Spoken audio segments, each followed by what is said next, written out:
Online leftists recently had a full-scale freakout over Wendy's? And in a twist that should shock absolutely no one, their outrage wasn't rooted in facts. We're gonna break it all down, but first, I'm Brad Polumbo. Welcome back to my channel. I cover all the craziest things on the internet, in our politics, and in the LGBT community, all from a center-right, moderate perspective. Anyway, the freakout all happened last week, when it was widely reported in the media that Wendy's was implementing so-called surge pricing. Basically, the kind of thing that Uber does, where they dynamically raise their prices during their busiest hours. People did not react well to the idea of Wendy's bumping up their prices during the lunch rush. Here's a sample from TikTok showing how it went over. Wendy's has officially gone way overboard. Wendy's announcing plans to introduce Uber-style surge pricing on its menu. This is all going to be through artificial intelligence, trying to figure out when folks are coming into the stores, ordering online, and when they're not.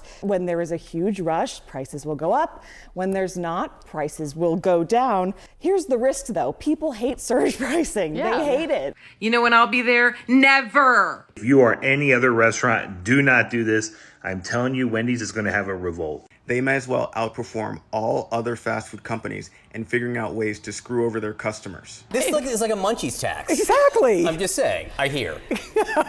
It wasn't just online outrage, though. The backlash made its way to the highest levels of our politics. Left-wing Senator Elizabeth Warren tweeted that Wendy's is planning to try out surge pricing. That means you could pay more for your lunch, even if the cost to Wendy's stays exactly the same. It's price gouging, plain and simple, and American families have had enough. It's easy enough to see why this backlash was so widespread. It played perfectly into this dominant cultural narrative we have right now of greedy corporations screwing over the little guy. The only inconvenient part of this story was that in this case, it happened not to be true. I looked into it, and as it turns out, all the panic over Wendy's supposedly implementing surge pricing comes from an earnings call that leaders at the company held a few weeks back. During this call, Wendy's executives discussed implementing dynamic pricing. They never said surge pricing, they said dynamic pricing, by switching to digital menu boards instead of lettered menu boards, which apparently take up to 6 weeks to change. Wendy's never actually mentioned raising prices during peak hours or the word surge pricing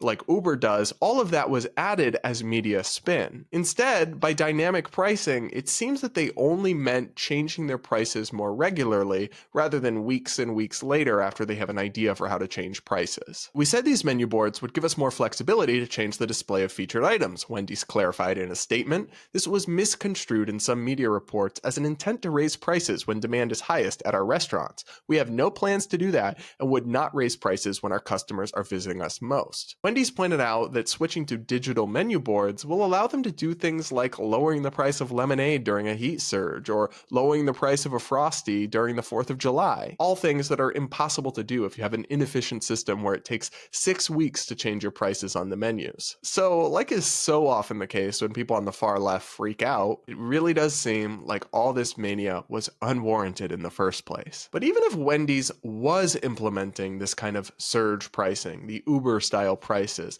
raising the price of a burger during the lunch rush and so on, there wouldn't actually be anything wrong with that. Businesses raise their prices when demand is higher all the time, from Uber to concert halls to airlines. Have you ever tried flying during the week of Thanksgiving, or catching an Uber late at night on a college campus, or trying to buy Taylor Swift tickets? There's nothing magical about fast food that makes normal, common business practices suddenly evil and immoral. Besides, even in this hypothetical surge pricing scenario, customers aren't being price gouged like people keep claiming. That is, unless they live somewhere where there are no other fast food restaurants, no other places to get quick meals, and no grocery stores to cook at home. Which, as far as I'm aware, describes approximately 0 places in the United States. So guess what? If people really hated surge pricing and somewhere like Wendy's implemented it, it wouldn't stick around for long. People would flock to and reward the companies that didn't have surge pricing,